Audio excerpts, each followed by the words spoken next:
What's up, everybody? Welcome back to In the Kitchen with the Plant Based Nutritionista. Your girl is so excited today to have my dear friend Jessica on the call. We are, as you know, this podcast, guys, we talk about everything from health, wellness, fitness, everything related to our decisions that we make around health. Of course, we talk about food and nutrition.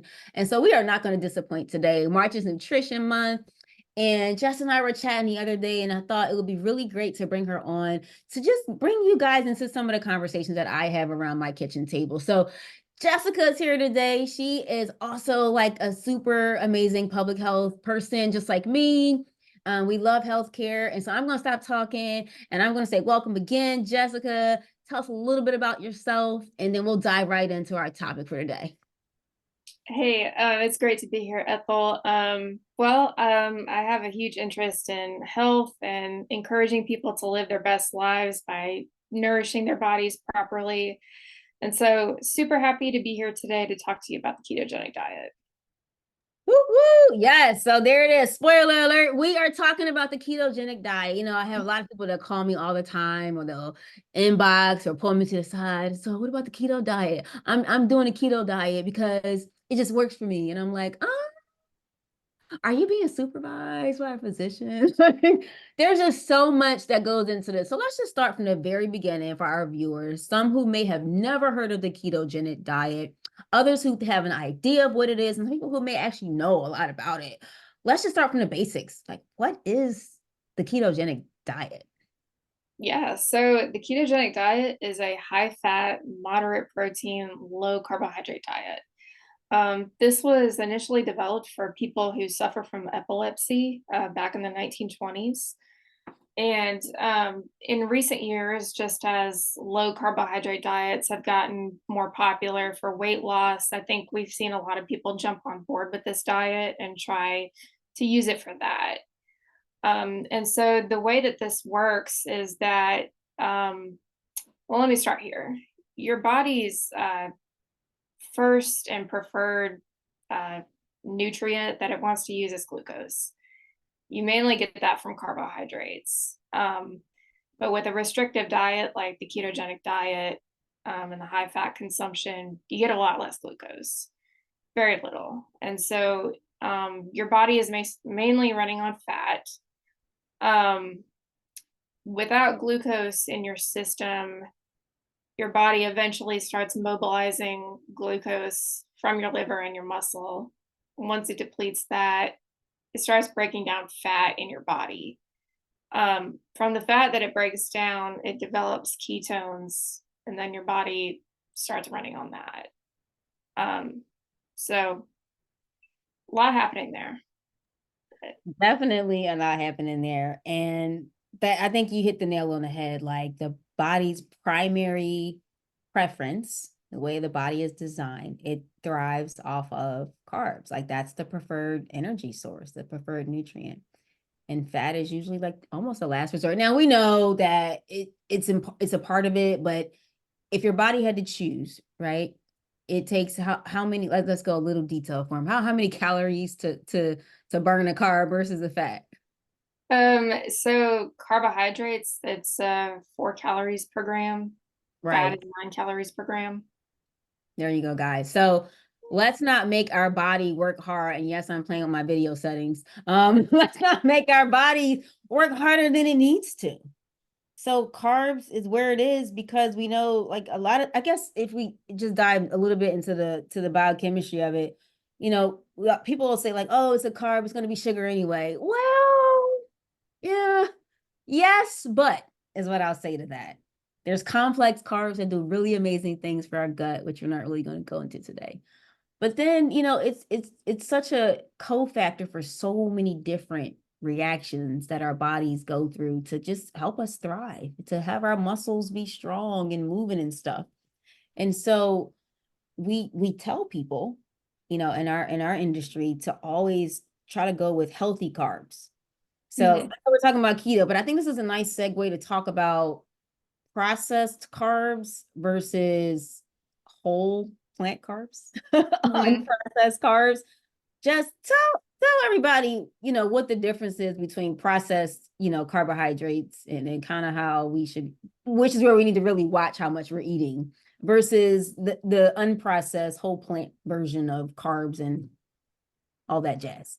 Right. So your whole grain carbohydrates, those have all the nutrients of the grain intact, the fiber, the vitamins. You really do need the vitamins to metabolize the nutrients that you consume. So, even just as we're thinking about weight loss, we want to think about the nutrients that we need from that, just to burn nutrients, burn calories. But whole carbohydrates, whole grains, that's what we want to stick with because that's where you're getting the nutrients and the fiber. Refined carbs have the nutrition of the grain removed, the fiber and the elements that contain the B vitamins and so forth. And so you've kind of got just like straight starch there. And that's the kind of thing that shoots your blood sugar up and gives you that quick rise and then that crash and burn later on. Yeah. And nobody likes that afternoon lull. I don't know about you, but because I eat plants and I eat whole plants, I don't have an issue after I eat. I don't feel like I need to go to sleep. I don't feel like I need to lay down. None of that. I don't have that, everybody's eating too much at the office meetings and we're all like struggling to stay awake. and so it's time to go home. You're absolutely right. And so what we're saying, guys, viewers, ladies, gentlemen, boys and girls, what we're saying is when we say like refined carbs, we're talking about like sugar. We're talking about packaged goods, potato chips, cookies, potato chips, cookies. What else am I trying to think? Thank you. Pretzels, Cheez-Its, microwavable popcorn. We can have a whole popcorn is actually a whole grain. It is, but microwavable popcorn is not good for you. It's not. Right, with the processed on it. Yeah, if you air pop it and it's an organic corn kernel, we're in the same boat. But no, popcorn is, but air popping is the way to go there. Because you get to control the ingredients. The butter and the salt and all that. You can control all that. We're also talking about things like breads, believe it or not. I try to encourage people to do sourdough. And it's just 3 ingredients for the most part, but all good stuff. So, and then she said grains, guys. So I know we're deviating just a little bit. We're talking about beans, legumes, brown rice, broccoli, everything leafy, carrots. All those things are excellent options, especially if we're talking about weight loss. And that's the reason why you chose or thinking that you should do the ketogenic diet. So let's go back to the ketogenic diet. It's a nice segue. So we understand now the preferred fuel source is carbohydrates. So for people who are thinking you're just going to do this to lose weight, let's talk a little bit about, what it means when you put your body in ketosis. So take us back to who this was originally intended for medically. And then what's really happening in the body for those, even if we stayed in the 1920s when this was kind of really done, what's really happening in that state of ketosis and all that jazz? Yeah. So in ketosis, your body is mobilizing fat to create ketones. Your brain will start fueling itself off of ketones. Glucose, again, is the preferred source, but with epileptics, they're still doing a lot of research on this. So there's still a lot of unknowns at this point. But even though your body can use ketones as a fuel source, ketones don't stimulate your brain the same way that glucose does. Right. And so there's a theory that when you follow this diet, any activity in your brain that might have promoted the onset of a seizure is reduced. And so that's why this diet is recommended for people with epilepsy who are unresponsive to medication. Yeah. Oh, sorry. Go ahead. Yeah. Yeah. So then, again, with losing weight, I think this has caught on with popularity just because it burns fat so quickly. Mm-hmm. And so the takeaway then would be, this is really a medically tailored diet. And anytime someone's going to do a ketogenic diet, it needs to be under medical supervision. Right. And as a nutritionist, if that was something that I felt was warranted for a client or a patient, it would definitely be done in partnership with a medical physician who can like monitor that. It's just so serious. I don't think people understand how serious it is. Um, People use it for weight loss because all these fads, burn fat, take a pill. Um, maybe talk a little bit about maybe why people catch on as a fad because it's burning the fat. Let's talk a little bit more about that weight loss component because we do want to empower people who want to lose weight or improve their body image for whatever reason around how much they weigh. Uh, let's kind of maybe give them maybe I want to say pros and cons or pitfalls of the ketogenic diet if they choose to do it with or without supervision. But maybe let's lean into the weight loss thing a little bit on that. What do you think? For weight loss, I mean, I think you get some quick results early on, but it can be hard to maintain those results just because it's hard to stick with the diet long term You because you're just so restricted on what you can eat. And then, if you do lose the weight and then go back to, a more normal diet later on, that can just really throw you off. So, I mean, for someone who's trying to lose weight, personally, I would suggest a more balanced diet. Um, dietary guidelines for Americans, they recommend 45 to 65% carbohydrate. yeah. If you go see a registered dietitian because you want to lose weight, they will calculate how many calories you need to maintain your weight generally, and then subtract 500 from that, and then like build you a balanced diet based off of that caloric allowance. I think Yeah. that's a better way to go long term. I would agree. I would agree with that. And even as a nutritionist, master level trained nutritionist, we do something very similar. We're looking at caloric intake, right? But we're also looking at the quality of the food that is being consumed. Because let's say someone eats the, 60% carbs, and let's say they choose to do 15% fat and the rest in, protein options. If it's not quality carbs, like we were talking about earlier with the processed and refined, it doesn't matter if you're reducing fat intake because you're probably still going to gain the weight and you're not going to have good health outcomes. You know what? I think this is a good moment to help dispel the myth that I guess eating fat is bad and eating carbs is bad. Like, I think they both get a bad rap, but it goes back Yeah. to so too much of anything is not good for you. That's why we should eat very colorful plates and very balanced things. Like if I ate broccoli all day, every day, I'm not going to get the nutrients that I would get from spinach and Swiss chard and broccoli and navy beans if I only ate broccoli. So that's what I mean when I say too much of anything is not good. But I think I'd love for our listeners to maybe leave feeling inspired because you said it's not sustainable, and it's very true. Doing keto long term is not meant to be a long thing, and I don't know that it promotes lifestyle changes long term. I think the balanced approach is 100% correct. And me, I'm going to tell you to eat more plants anyway, because that's the answer to everything in my book.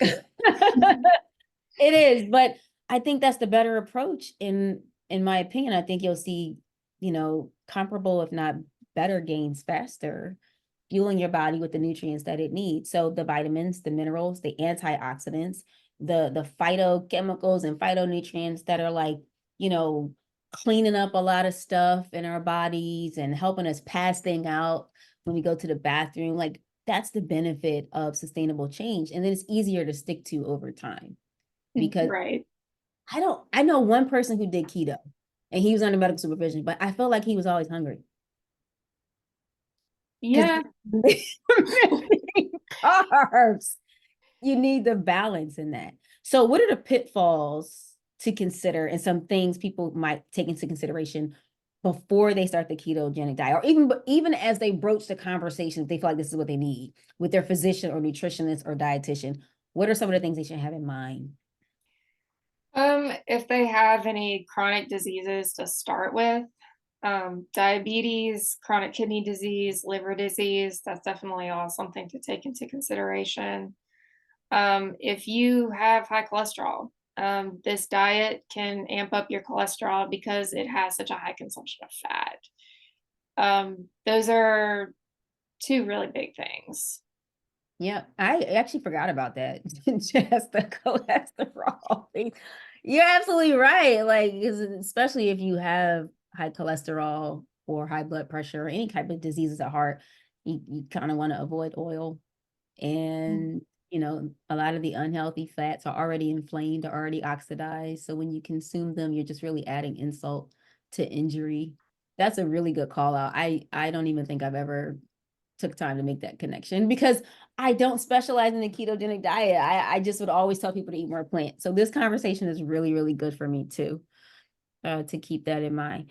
So if someone is desperate and they feel like they're already on ketogenic diet and they think it's working for them, what can we tell them?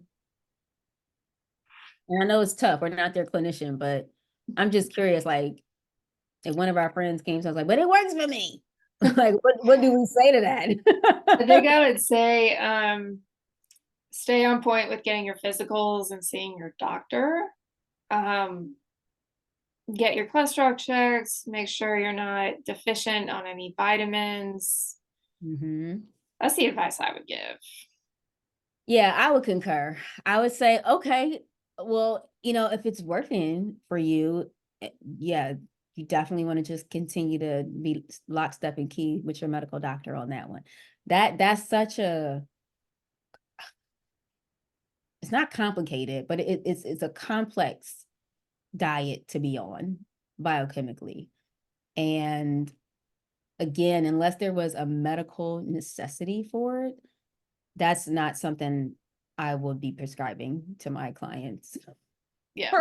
Or like it's not something that I would jump into first. But I think in honor of Nutrition Month, where we're spending a lot of time this month having webinars and forums and panels and posting and videos and all kinds of stuff, our industry is doing right now, promoting, American Public Health. We have the uh, Keep It Moving challenge going on, everything that we're doing throughout the month of March to really encourage people to eat more plants, or even before we get there, be mindful of what's on your plate, like the decisions that you're making. Is this an emotional decision? Is this an impulsive decision? Are we eating because we're stressed? Is this just what we do in front of the screen? Like there are so many things that go into the decisions about what we choose to put in the garden of our bodies, which is what I would love people to think about.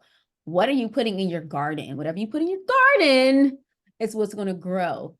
So for Nutrition Month, we are doing so much to help emphasize the importance of just pushing pause to think about what we're eating and what's in what we're eating.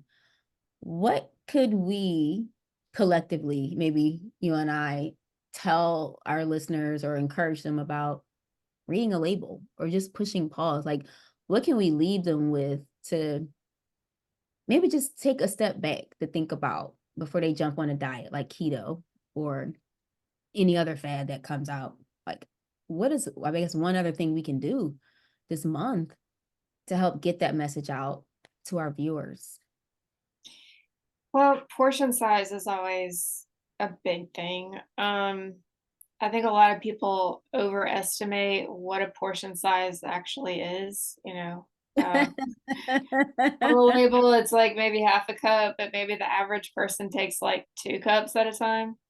If we're Mhm. thinking about labels. And also just, I think one thing that I've seen personally is people buy into things like the low fat version of a food, or the gluten-free version or something like that. But with food, it's kind of a give and take because when you take away one nutrient, you have to replace it with something else. And so, like a lot of, you know, foods that are gluten-free are oftentimes like higher in like starch, and um, low-fat versions are higher in carbs. So I mean that's one thing. Just kind of be mindful of the label of what you're eating, and be mindful of your portions. And I think also too, I would say, just this month, think about how to best nourish your body rather than jump on with, a fad diet like the ketogenic diet, Atkins, and some of these others. Ooh, you look at that. Speaking truth to power. Say that last sentence again. Be what? We need to be what? I don't remember my exact words at this point. Be mindful of what we're eating. Yeah, Think like about how to best nourish our bodies instead of jumping onto some fad diet. be Um, mindful. There it if is, you guys. look, if you go to myplate.gov, that'll show you exactly how to fix your plate Mhm. for each meal. You want half your plate to be fruits and vegetables, about a quarter to be protein, and about a quarter to be like fat. So, it's that's just kind of the most simple representation. Sorry, it's a quarter grains, not fat. I was like, Half fruits and vegetables, one quarter protein, one quarter whole grains. it's all good.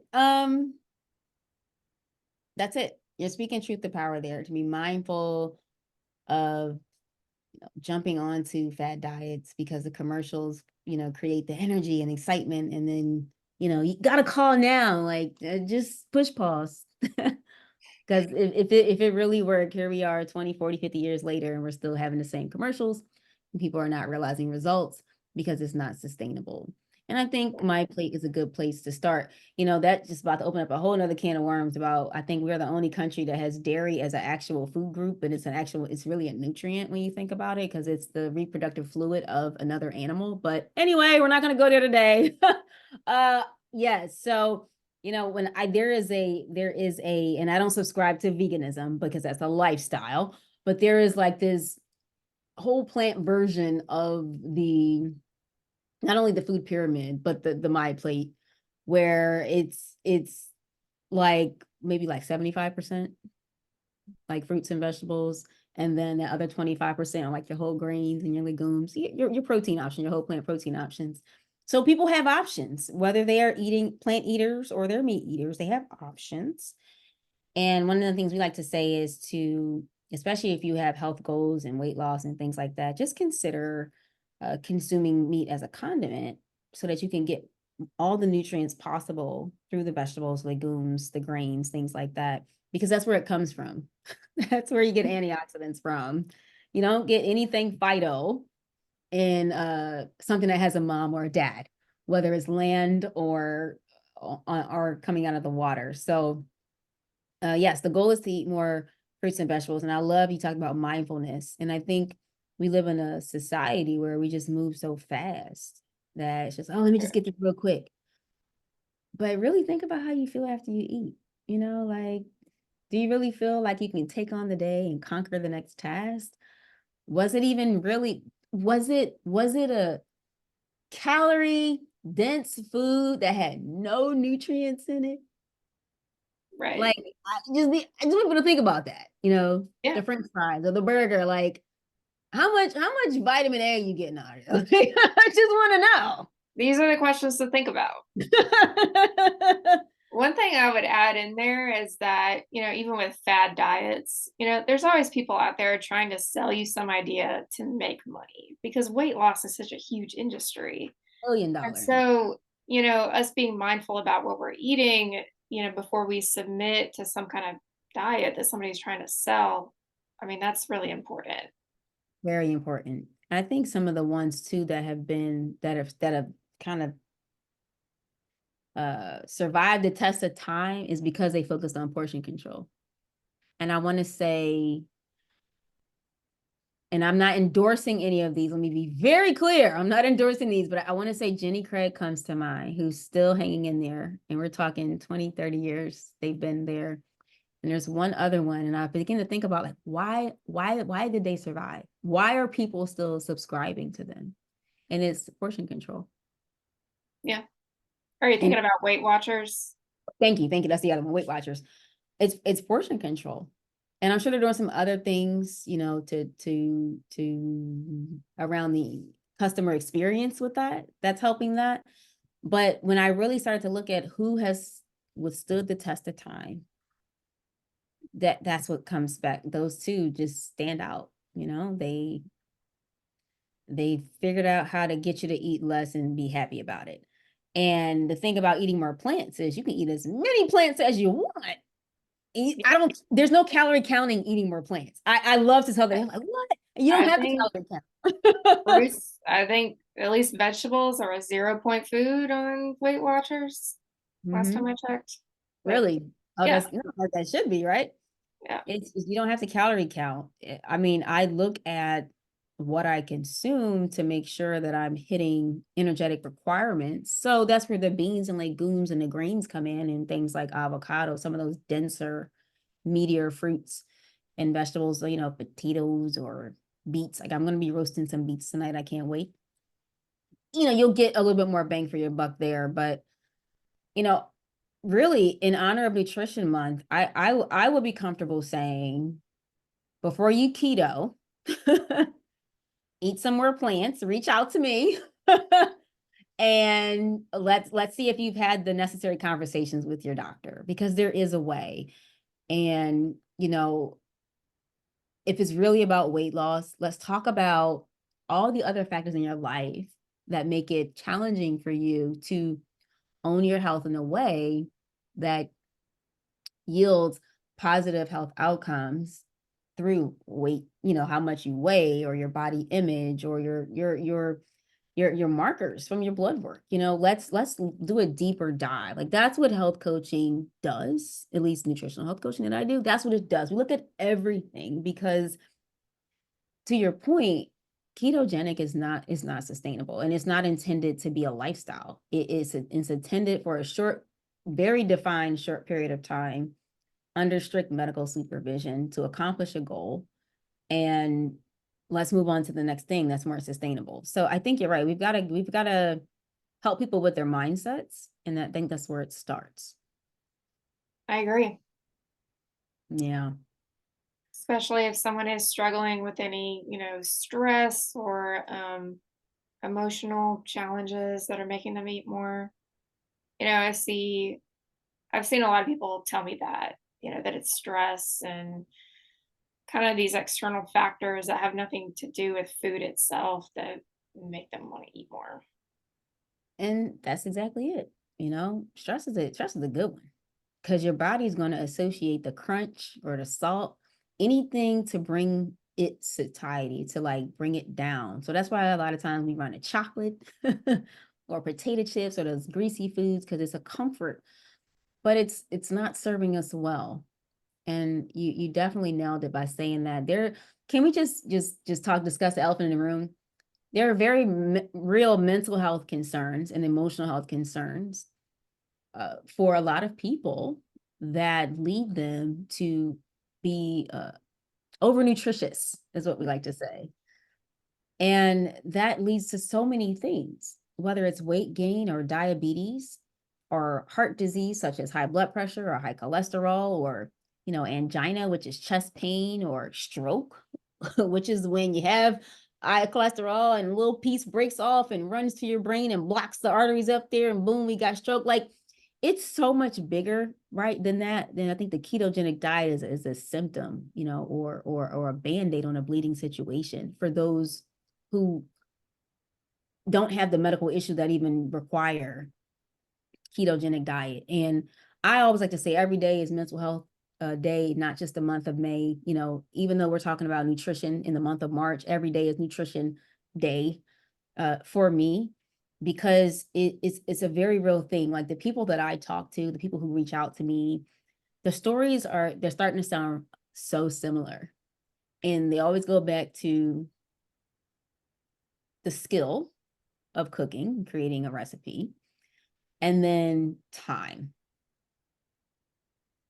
And usually you can teach the skill, and that time management piece is where a lot of the behavior change comes in, to where I'll ask people, how do you spend your day? And I can tell you right now, 9 out of 10 people I talk to have the time. It boils down to priority and what you really value. And I think we have to push pause a little bit in this country, just kind of go a little slow to go fast, and really start to value the things that matter to us most. So if my health is important to me, then I am blocking out 1 to 2 hours a week to meal prep. Whatever, whether it's enough for a few days or whatever, that is my time. So if we can block out time to binge watch Netflix and Amazon Prime and YouTube streaming and Hulu, whoever, we have time. It's just a matter of getting in the kitchen and getting started. It's true. And just having a plan. Having a plan that's everything. Yeah. Either have a plan. I think my mom's, or what's the quote, Jess? Either plan something or plan to fail. What's the quote? You're making a plan. You're gonna plan to succeed or plan to fail. I don't know the quote. Drop it in the chat. If you fail to plan, you plan to fail. Yeah. That's it. Say it again. If you fail to plan, you plan to fail. Yeah. So we're making a decision, and I want to encourage us to say yes to the things that serve us well. And when we start saying yes more to self-love and self-care, the things we thought were super important kind of go away. It becomes easier to avoid those things. But I have a solution. Jess, I think I told you about this a couple weeks ago. I don't know. But I'm starting a food as medicine everyday class in July, where I'm actually going to be teaching people over the course of 12 weeks, not only how to buy their fruits and vegetables, but how to store them, how to cook them, recipes, the science behind all of it. So that at the end of 12 weeks, they have a little bit more ownership and what's the word I'm looking for? I guess skill set, knowledge, gusto to eat more plants, right? It's not and I want to be very clear when I say this, and I try to insert it in every video. This is not an anti-animal movement. Okay, if you want your meat, have it, eat it, enjoy it. I know the health benefits. We know the health benefits of eating more plants. So the goal is to help you do that. Because if what people tell me is, I don't know how to cook, where do I start? What do I do with this? I've never seen this particular type of plant before, fruit or vegetable, or what do I do with this herb? Well, come to my class, we'll find out. Right. So just empowering people to own it. So if you want to continue to enjoy the foods that you love and that really define who you are, let me help you with what to do with the vegetables. I think that's huge, giving people the skill set and having them take ownership of their health. Because if somebody is just living in this, I don't know, reactive sort of victim mindset, well, I'm just only going to go with fast food and whatever because that's all I have time for. And I'm just, I don't know, a victim of my circumstances. Then how do you tell them to change? They don't have the skills to change. So, having people be in the right mindset, that's huge. Yeah, absolutely huge. So, man, I feel like we could keep going on and on because that's just what we do, right? And in healthcare, we just keep adding other social determinants of health into the mix. But this is super important, and I think we'll talk more about other diets, as we go throughout the year. But I just wanted to have my community, meet you, Jess, and just let them hear how we just kind of get down a little bit and chat about different things that we're passionate about. And I want you all, I think, Jess has an Instagram or something. We'll put something in the chat if you have more direct questions for her so that you can reach her via her socials. But I am just fired up about Nutrition Month. This is almost the end of Nutrition Month, but we celebrate it every day. So this podcast is not going anywhere because we love to talk about all things health, wellness, and nutrition. Jess, it's been such a pleasure to have you, my dear friend. Thank you so much for your time. We really appreciate you and just putting this game on this ketogenic diet stuff. It's super important. Thank you so much for being here today on In the Kitchen with the Plant Based Nutritionista. Well, I had fun talking about it. Thank you for having me. You are so welcome.